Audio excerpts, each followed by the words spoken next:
ఓం గంగణపతే నమ ఐం సరస్వత్యే నమ క్రీం క్రీం మహాకాళికాయ నమ రామ దత్తాత్రేయాయ నమ శ్రీరామ జయ రామ జయ జయ రామ రామాయ నమో నమ ఓం నమ శివాయ శివాయ గురవే నమ రామ దత్తాత్రేయాయ నమ ఓం నమో భగవతే మేధా దక్షిణావర్తే మహ్యం మేధాం ప్రజ్ఞా ప్రయచ్చస్వ క్లీం కృష్ణాయ గోవిందాయ గోపీజనవరదాయ శ్రీకృష్ణ పరబ్రహ్మణే పరజ్యోతిషే నమ మాతృభ్యో పితృభ్యో ఋషుభ్యో గురుభ్యో నమో నమ.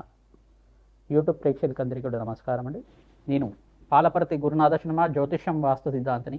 మీకంతా కూడా ప్రధానంగా ఇప్పుడు చెప్పబోయే టాపిక్ ఏంటిదంటే పూర్వజన్మం మరియు కర్మ సిద్ధాంతం అంతా కూడా. పూర్వజన్మం అంటే ఏంటిది, పూర్వజన్మ నుంచి వచ్చిన కర్మ సిద్ధాంతం అంతా కూడా ఏ రకంగా జ్యోతిష్యంలో అంతా కూడా వివిధ మేషాది ద్వాదశ రాశుల వాళ్ళకి కర్మం అంటే ఏంటి, కర్మ సిద్ధాంతం అంటే ఏంటి, పూర్వజన్మలో చేసుకున్న కర్మ సిద్ధాంతం అంటే ఏంటి సంపూర్ణంగా విశ్లేషణ చేయడం జరుగుతుంది. మీకు లగ్నం తెలిసి ఉంటే లగ్నాన్ని చూసుకోండి. జన్మ లగ్న వశాత్తు ఈ యొక్క గ్రహస్థితి ఉంటాయి కనుక ఈ యొక్క కర్మల ప్రభావం వల్ల దైవ ఆగామి సూచిత సంచిత ప్రారంభ కర్మలు అని చెప్పేసి అంటారు అన్నమాట. అంటే పూర్వజన్మలో చేసుకున్న కర్మశేషం కానీ ఈ జన్మలో అనుభవించాల్సిన కర్మం కానీ మనం చేసుకున్న కర్మలైనా కానీ అంటే పూర్వజన్మలో చేసుకున్న కర్మలైనా కానీ ప్రధానంగా ఎటువంటి కర్మలకంతా కూడా కర్మ సిద్ధాంతం ప్రకారంగా ప్రతి ఒక్క మానవుడు అంతా కూడా కర్మని అంతా కూడా సంపూర్ణంగా అనుభవించి తీరాల్సిందే. కర్మ సిద్ధాంతం ప్రకారంగా ఏదో రకంగా స్వల్పంగా అయినా కానీ ఆ కర్మనంతా కూడా అనుభవించే విధంగా కొన్ని గ్రహాల ప్రభావం అంతా కూడా ఉంటుంది. జాతక చక్రం ప్రకారంగా లగ్న చక్రము, నవాంశము, షష్టాంశము, దశాంశము, త్రింశాంశం అని చెప్పేసి కొన్ని అంశాల్లో అంతా కూడా అంశపాదాల్లో గ్రహస్థితి అంతా కూడా ఈ రకంగా ఉంది. విశ్లేషణ చేసుకొని అంతా కూడా అందరికీ పరిష్కారం చేసుకోవడం జరుగుతుంది. జన్మ జాతకమే ప్రధానమైన జాతకంగా ఉంటుంది. లగ్నం తెలిసి ఉంటే కనుక లగ్నాన్ని చూసుకోండి, లేదు రాశి తెలిసి ఉంటే కనుక రాశిని చూసుకోండి. కర్మ సిద్ధాంతం అంతా కూడా పూర్వకర్మ సిద్ధాంతం ప్రధానంగా చూసుకుంటే నవమస్థానాన్ని కేంద్రంగా చెప్తుంది. మరి ఆ నవమస్థానాన్ని అనుభవించే విధంగా చేసేది దశమస్థానం అవుతుంది. ప్రధానంగా ఈ యొక్క మరి లగ్నము శరీర కారకత్వాల గురించి చెప్తుంది. శరీరంలో మీరు ఎటువంటి ఆరోగ్యంగా ఉంటారు, ఎటువంటి అనారోగ్యాలతో ఇబ్బంది పడుతూ ఉంటారని చెప్పడం జరుగుతుంది. ద్వితీయ స్థానం కుటుంబ స్థానం గురించి చెప్తుంది, ధనయోగాల గురించి చెప్తుంది. ఈ స్థానాలు ప్రధానంగా చూసుకుంటే పుత్రస్థానం పంచమ స్థానం అవుతుంది. ఆకస్మిక వ్యయము ఆకస్మిక లాభాలంతా కూడా ప్రధానంగా చూసుకుంటే అష్టమ స్థానము ఆయు స్థానం చెప్తుంది.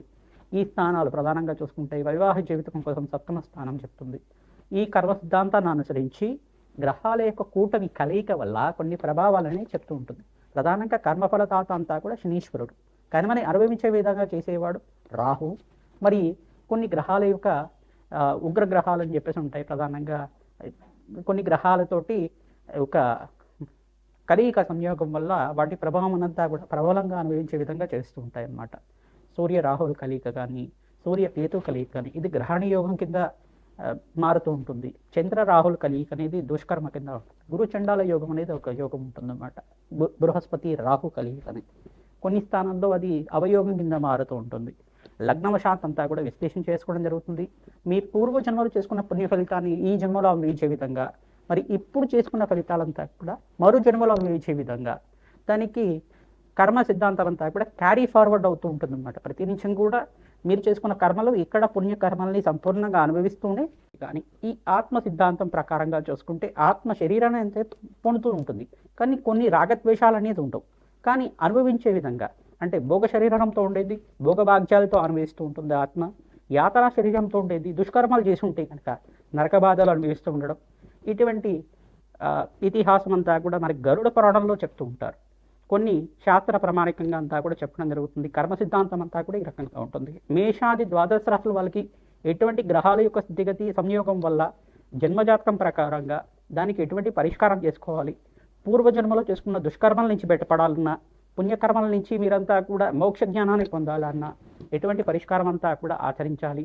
అష్టైశ్వర ప్రాప్తి కోసం కానీ సత్సంతాన యోగం కోసం కానీ ఆలస్య సంతానం అవుతున్నా అనుకున్న పనులంతా కూడా నెరవేరకపోయినా ఆలస్యం అవుతున్నా ఆటంకాలు ఉంటున్నా కానీ ఎటువంటి పనులు అనుకుంటున్నా కానీ దాని ఆటంకాలు జరుగుతున్నా కానీ దీనికంతా కూడా పరిష్కారం చెప్పడం జరుగుతుంది. ఈ యొక్క కర్మ సిద్ధాంతం ఎపిసోడ్లో అంతా కూడా ప్రధానంగా ఈ యొక్క పూర్వజన్మ కర్మ సిద్ధాంతము మరియు ఈ యొక్క కర్మయోగం అనేది ఎటువంటి ప్రభావాలంతా కూడా చూస్తున్నాయి. గ్రహ యొక్క దోషాలంతా కూడా ఎటువంటి గ్రహాలకంతా కూడా పరిహారం చేసుకోవడం వల్ల రాజయోగం సిద్ధిస్తుంది. సంపూర్ణమైన ఆనందమైన జీవితం జీవించిన తర్వాత అష్టైశ్వర ప్రాప్తితోటి ఆనందమైన జీవితం జీవించిన తర్వాత మోక్ష జ్ఞానం పొందే విధంగా ఎటువంటి పరిహారాలంతా కూడా ఆచరించాలి, ఎటువంటి కర్మల వల్ల ఎటువంటి కర్మలు వస్తున్నాయి అనేది క్లుప్తంగా విశ్లేషణ చేయడం జరుగుతుంది. మిథున రాశి మిథున లగ్న జాతకులకి ఈ రోజున ప్రధానంగా ఏంటిదంటే పూర్వజన్మ కర్మ సిద్ధాంతం ప్రకారంగా పూర్వజన్మ కర్మ సిద్ధాంతం కర్మయోగాన్ని గురించి చెప్పేది. ప్రధానంగా ఈ యొక్క పూర్వజన్మ కర్మం అంటే ఏంటి, కర్మ సిద్ధాంతం అంటే ఏంటి, దాన్ని జాతక చక్రం ప్రకారంగా ఏ గ్రహాలంతా కూడా కారకత్వం అవుతుంటాయి. లగ్నం తెలిసి ఉంటే కనుక మిథున రాశి తెలిసి ఉంటే రాశిని చూసుకోండి, లగ్నం తెలిసి ఉంటే కనుక లగ్నవశాత్ జన్మజాతకం ప్రకారంగా విశ్లేషణ చేస్తున్నాం. ప్రధానంగా చూసుకుంటే కనుక ఈ యొక్క పూర్వజన్మ సిద్ధాంతం ప్రకారంగా చూసుకుంటే దైవ ఆగామి సూచిత సంచిత ప్రారంభ కర్మలు అనే కర్మలు ఉంటాయి. ఆ కర్మల వల్ల ప్రధానంగా మానవుడి యొక్క పూర్వజన్మలో చేసుకున్న కర్మ సిద్ధాంతం కర్మయోగం ఆ జన్మ ప్రకారంగా మీకంతా కూడా ఈ జన్మలో చేసుకున్న పుణ్యయోగాన్ని అనుభవించే విధంగా కానీ, లేదు ఆ జన్మలో చేసుకున్న రుణబాధల నుంచి ఈ జన్మలో చేసుకున్న అనుభవించే విధంగా ఉండడం కానీ జరుగుతూ ఉంటుంది. ప్రధానంగా చూసుకుంటే ఈ యొక్క జన్మాంతరమైన ఈ కర్మదోషాల నుంచి రుణబాధల నుంచి విముక్తి కావడానికి అన్నదానం చేయడం శ్రేష్టమైంది. లగ్నవశాత్తు ద్వితీయ స్థానము, లగ్నము, తృతీయ స్థానము, పంచమ స్థానము, నవమ స్థానము, దశమ స్థానము, ఈ యొక్క స్థానాలంతా కూడా సప్తమ స్థానము, ఈ స్థానాలన్నీ కూడా కర్మయోగాన్ని ఇచ్చే విధంగా ఉంటాయి అన్నమాట. ప్రధానంగా సంతాన యోగానికి ఒక కర్మ ఉంటుంది, సంతానం ఆలస్యం అవడానికి ఇంకో కర్మ ఉంటుంది. అంటే గ్రహాల యొక్క సంయోగం, పంచమ స్థానంలో కేతువు మరియు పంచమ స్థానంలో రాహున్న ఆలస్య సంతానం అవుతూ ఉండడం, కొంతమందికి మిస్క్యారేజెస్ అవుతూ ఉండడం కానీ ఈ యొక్క కర్మ సిద్ధాంతం ప్రకారంగా చెప్పడం జరుగుతుంది. పంచమ స్థానంలో కుజకేతుడు కలయిక కానీ, కుజుడు పంచమ స్థానంలో కొన్ని ఈ యొక్క కార్యకతోటి ఉండడం వల్ల శని కుజుడి యొక్క దృష్టి పడినాయి కానీ, ప్రధానంగా త్రిపాద దృష్టి శనీశ్వర దృష్టి అంతా కూడా నవమ స్థానం మీద పడిన, నవమ స్థానంలో శని రాహులు కలిగికున్న శనీశ్వరుడు యొక్క దృష్టి సూర్య భగవానుడి పడుతున్నాయి కానీ అది పితృదోషానికి కారణమవుతూ ఉంటుంది. ప్రధానంగా చూసుకుంటే రాహు నవమ స్థానంలో ఉన్న రాహుకేతు మధ్యలో అన్ని గ్రహాలు ఉన్నా అది కాలసర్ప దోషానికి కారణమవుతూ ఉంటుంది. ఈ కారణం అంతా కూడా చూసుకుంటుంటే కొంతమంది స్త్రీలకు ప్రధానంగా చూసుకుంటే రోగ కారకత్వాలు అనేది ఉంటాయి. ప్రధానంగా జ్యోతిష పరిభాషలో మెడికల్ ఆస్ట్రాలజీ అనేది ఉంటుందన్నమాట. అంటే ఈ యొక్క మెడికల్ ఆస్ట్రాలజీ ప్రకారంగా చూసుకుంటే పంచమ స్థానంలో కుజుడు కేతువు కలిగి ఉంటాయి, కుజుడు రాహువు కలిగి ఉంటాయి కనుక ఆలస్య సంతానం అవుతూ ఉండడం, కొంచెం అంతా కూడా ఉదర సంబంధమైన అనారోగ్యాలు, ప్రధానంగా పీసీఓడి ప్రాబ్లమ్స్ కానీ, ఓవరీ ప్రాబ్లమ్స్ కానీ, హార్మోనిక్ డిసార్డర్స్ కానీ, రక్త సంబంధమైన దోషాలు ఏమన్నా ఉండడం కానీ, ఏమైనా టిష్యూ లాంటిది ఏమైనా ఉండడం కానీ ఇటువంటి కార్యకత్వాలు అవుతుంటాయి.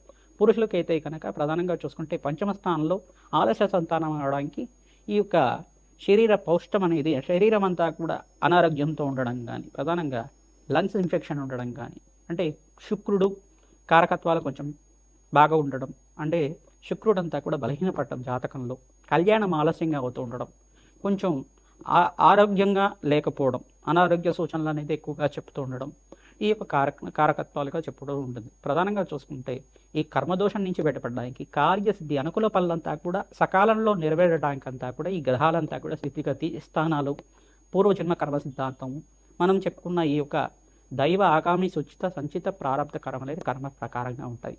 సంఘంలో గౌరవం రావాలన్నా, పేరు ప్రఖ్యాతలు గణించాలన్నా అన్నదానం చేస్తూ ఉండాలి, తోచిన వాళ్ళకి సహాయం చేస్తూ ఉండడం, మీకు తెలిసిన దేవాలయంలో అభివృద్ధి కోసం పాల్పడుతూ ఉండడం, ప్రధానంగా గోమాతకు సేవ చేస్తూ ఉండడం, శక్తి ఉన్నవాళ్ళు గోమాతని దానం చేయడం, ఆవు దూడతో సహితంగా వృషభాన్ని సహితంగా ఈ యొక్క గ్రాసం అంతా కూడా ఇస్తూ ఉండడం, ప్రతి నెల కూడా గ్రాసానికి మీకు శక్తి కొలది ఇస్తూ ఉండడం, మీ చేతితోటి గుంగూర, పాలకూర, పచ్చిక, తెలకపిండి గ్రాసాన్ని మీ చేతితో పెడుతూ ఉండడం వల్ల కర్మదోష నివారణ అవుతుంది. పూర్వజన్మలో చేసుకున్న జన్మాంతరమైన కర్మలంతా కూడా నివారణ అవుతుంది. తద్వారా రాజయోగంతో ఆనందమైన జీవితం చేస్తూ మోక్ష జ్ఞానాన్ని పొందడానికి ఆస్కారం ఉంటుంది. ఏదన్నా గురోపదేశం తీసుకోండి, మంత్రాన్ని అంతా కూడా ఆ మంత్రోపదేశం తీసుకున్న మంత్రాన్ని అంతా కూడా ప్రతినిత్యం కూడా చాంటింగ్ చేయడం, అంటే ధ్యానం చేయడం, దాన్నంతా కూడా జపాన్ని ఆచరించడం వల్ల భగవంతుడి యొక్క శక్తి పెరుగుతుంది. అమ్మవారి అనుష్ఠానం అంతా కూడా చేసుకోవడం వల్ల మీకంతా కూడా రాజయోగం సిద్ధి రావడానికి ఆస్కారం ఉంటుంది. సంకల్ప విధానంలో అంతా కూడా చెప్పుకుంటాం అనమాట. దైవ ఆగామి సుచిత సంచిత ప్రారంభ కర్మ నివారణ సిద్ధ్యర్థం అనే సంకల్పం కూడా చెప్పుకుంటూ ఉంటాం. ప్రధానంగా పూర్వజన్మలో మనకు చేసుకున్న కర్మల నుంచి వచ్చినది, మీరు ఈ జన్మలో ఆచరించినది, ఈ జన్మలో వచ్చిన పుణ్యకర్మ లేదు పాపకర్మ అయినా కానీ గరుడ పురాణంలో చెప్పిన విధానంగా ఉంటాయి అన్నమాట.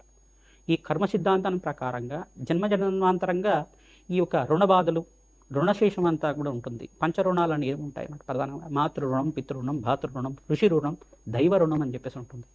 ఈ రుణాలంతా కూడా తీరాలి, తద్వారా మోక్ష మార్గం అంతా కూడా లభించడానికి ఆస్కారం ఉంటుంది. భగవంతుడి యొక్క దయ ఉండాలి, అమ్మవారి కరుణా కటాక్షాలు మన విధం ఉండాలి. ప్రతినిత్యం కూడా రాజశ్యామల హోమాది కార్యక్రమాలు ఆచరించుకోవడం, స్త్రీ సూక్త విధానంగా స్త్రీ సూక్త హోమాది కార్యక్రమాలు ఆచరించుకోవడం, మహాలక్ష్మి మూలమంత్ర రహితంగా లక్ష్మీ కుబేర శాంతి హోమాది కార్యక్రమాలు ఆచరించుకోవడం, ఇష్టదేవత ఆరాధన చేయడం, కులదేవత ఆరాధన చేయడం వల్ల రాజయోగం సిద్ధిస్తుంది. శ్రీమాత్రి నమః.